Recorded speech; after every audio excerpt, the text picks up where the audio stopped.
jeudi 23 mai à la Cité de l'Union africaine, quelques ambassadeurs non résidents, extraordinaires et plénipotentiaires nouvellement accrédités en République démocratique du Congo ont présenté leur lettre de créance au chef de l'État Félix-Antoine Tshisekedi.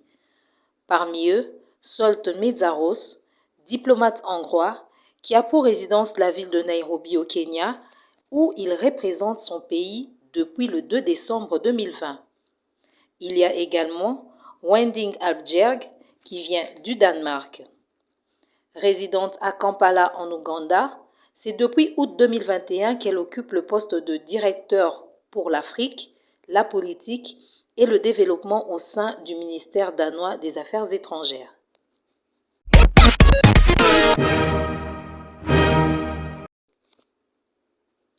Au regard de la situation politique qui sévit en République démocratique du Congo, depuis les élections de décembre dernier et l'investiture du président élu, le Dr Bertin Itoko-Libana, acteur sociopolitique et entrepreneur, donne quelques options pouvant servir de piste de solution pour mieux démarrer cette nouvelle mandature et pour un meilleur fonctionnement des institutions.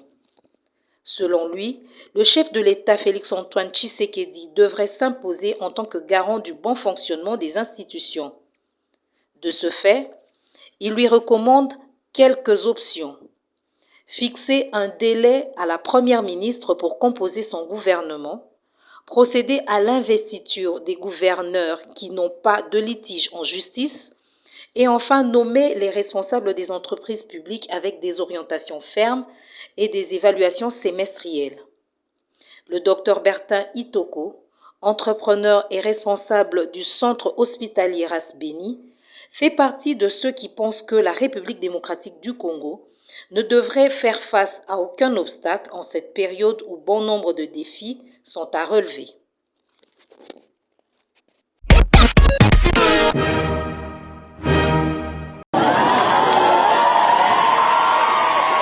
Parfois, voire souvent, il n'en faut pas plus pour redonner de l'espoir et donc du sourire aux écoliers. Et ce jeudi 23 mai 2024, ces élèves du complexe scolaire Mokengeli à Lemba peuvent dire merci au président de la République qui, grâce au service national, vient de doter leur école des centaines de bancs tout neufs. De la part du président de la République, chef de l'État et commandant suprême des forces armées, de la police nationale congolaise ainsi que du service national.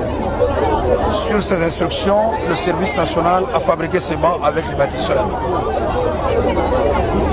Sur les mêmes instructions du président de la République, il nous a été demandé, c'est lui qui a désigné l'école Mokengeli et qui nous a demandé de venir déposer le banc en son nom.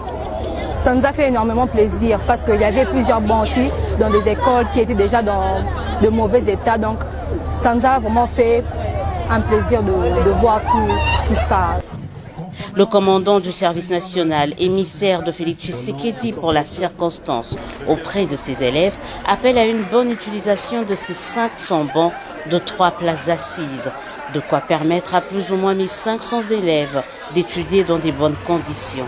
C'est le début d'un vaste projet, souligne le général-major Jean-Pierre Kassongo-Kabwik.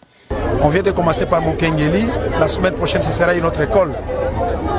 Mais après-demain, ce sera une opération pour la remise de bancs destinés aux instituts supérieurs et aux universités. Nous allons le faire à l'université de Kinshasa.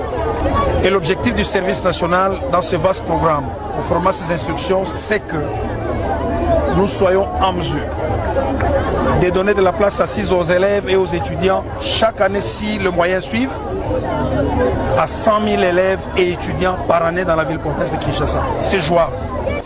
L'objectif du service national est clair, matérialiser l'une des visions du président de la République notamment, c'est de permettre aux enfants et jeunes en RDC d'avoir accès aux mêmes conditions d'études où qu'ils se trouvent.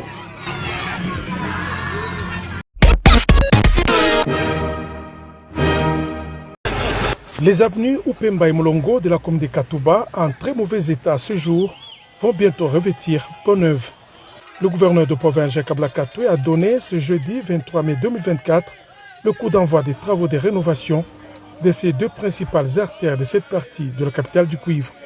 Sur l'avenue Upemba, l'autorité provinciale a suivi les explications de son ministre des Infrastructures, Eric Sakuyema Lukwesa, sur les travaux à exécuter. La chaussée, longue de 3 km, sera élargie à 2 bandes de 2 voies avec séparateurs, lampadaires et caniveaux. De l'avenue Pemba, le gouverneur se rendra à l'angle des avenues Lengwe et Moulongo où il a reçu les explications techniques du ministre provincial des infrastructures qui avait à ses côtés le directeur provincial de l'OVD, Dieudonné Aboula, et le bourgmestre de la commune de Katouba, Joël Moutangala. Les habitants de Katouba ont dit leur joie de voir les travaux lancés ce jour par Jacques Aboula Katoué. Je suis animé d'un sentiment de joie et de satisfaction de voir les autorités songer à cette route d'intérêt communautaire. Pour sa part, le gouverneur s'est dit déterminé à poursuivre la réhabilitation des infrastructures routières à Lubumbashi et dans toute la province. La population est très heureuse, comme je le constate. L'option pour nous, c'est de travailler comme nous le faisons dans la vision du chef de l'État, Félix Antoine Tshisekedi, après une brillante élection.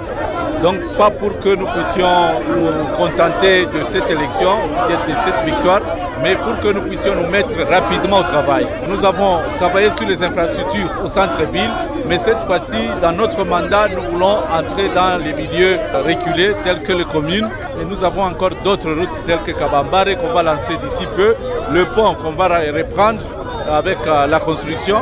Donc il y a une ferme volonté d'améliorer les conditions de vie de nos compatriotes qui sont dans les communes, particulièrement ceux qui sont à la Katouba. De là, le gouverneur de province se dirigera à la commune annexe où les avenues La Vallée et Manono sont déjà remises à neuf à la grande satisfaction de la population.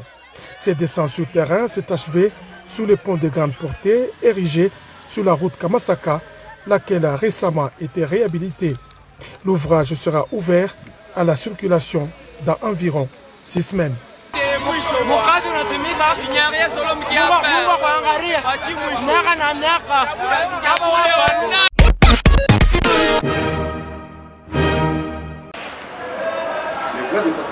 C'est en présence des représentants des clubs que le comité de la Ligue de football de Kinshasa, dirigé par Désiré Bonina, a procédé au tirage au sort du tour de cadrage pour la montée à l'EPFKIN. Au total, 10 clubs, parmi lesquels 4 repêchés de l'EPFKIN et le vice-champion des 6 ententes urbaines de football de Kinshasa, première division, qui vont s'affronter en élimination directe. Au terme de cet exercice déroulé au siège de l'EPFKIN, Pierrot Mosengo, secrétaire provincial de la LIFKIN, s'est exprimé en ces termes. Le règlement est clair. Nous avons prévu qu'à l'issue de rencontre, nous prendrons le 5 gagnants. Nous allons faire un classement des gagnants. Au prorata des buts marqués, nous verrons les 5 gagnants et les 4 clubs classés en ordre utile accéderont à l'EPFKIN. Parce que la saison prochaine, nous aurons 40 clubs à l'EPFKIN, 2 séries de 20-20. Donc si vous êtes en dehors des 4 clubs classés en ordre utile, vous n'allez pas participer au prochain championnat de l'EPFKIN, c'est clair.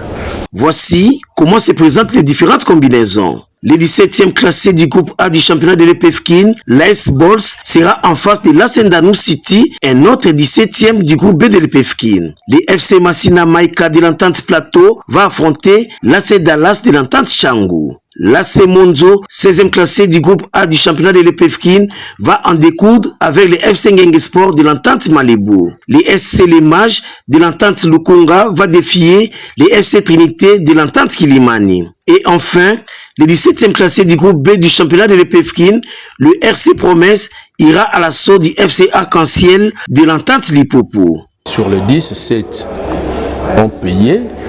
D'autres, pour avoir retiré le règlement en retard au niveau de leurs associations, n'étaient pas au courant de la condition, mais ils ont pris l'engagement de le faire demain avant 12 h. S'ils ne le font pas? S'ils ne le font pas, le règlement de notre championnat prévoit que le club qui vient immédiatement après, ce club-là pourra participer à la compétition. Les stades Tata Raphaël et les terrains Oudjana sont les 2 sites retenus pour abriter ces rencontres prévues le 29 mai courant.